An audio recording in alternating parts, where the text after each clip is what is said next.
Okey, salam sejahtera kepada semua kawan-kawan. Saya Ali daripada MMC Garage. Okey, hari ni ada sebiji wajah MMC manual lah. Kereta ni datang pasal overhead. Air sudah campur minyak hitam. Jom kita tengok kondisi kereta. Okey, ni kereta lah. Black Adam tengah rehat makan ni.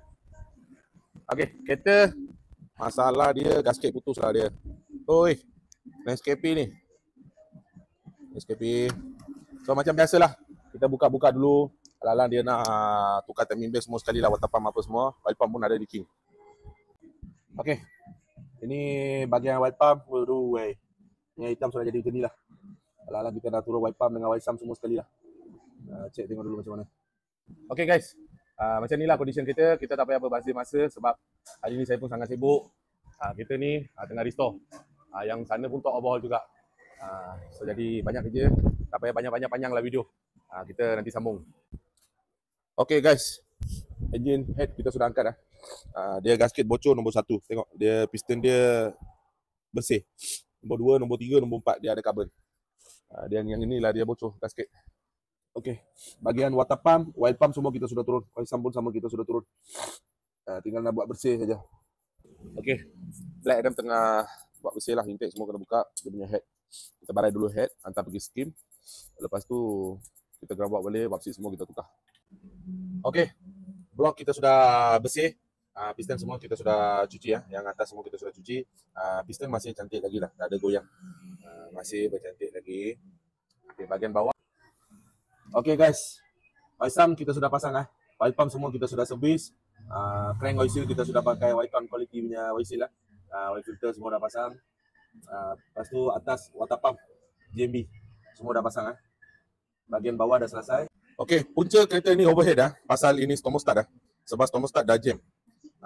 Thermostat ini dia punya thermostat. Tengok dia punya getah semua. Mana ni? Tengok. Dia punya getah semua ada separuh dekat sini. Pasal thermostat dah jam. Mungkin owner tak perasan dia bawa gasket bakar lah. Jadi benda kecil macam ni je boleh jadi kerja jadi besar macam ni. Okey, hari ini kami bermula pasang head dah. Head kita sudah cuci. Dah boleh nampak sinilah memang nampak bersih lah. Kita cuci tengok macam head baru. Kita sudah hantar pergi machinery ya. Head sudah skim 0.14, lubang valve semua kita sudah grand valve.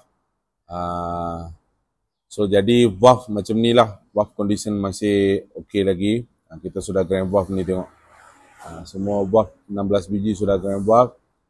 Ini barang-barang dia kita sudah sedialah. Ini valve seal. Valve seal kita memang pakai Wycon quality ya.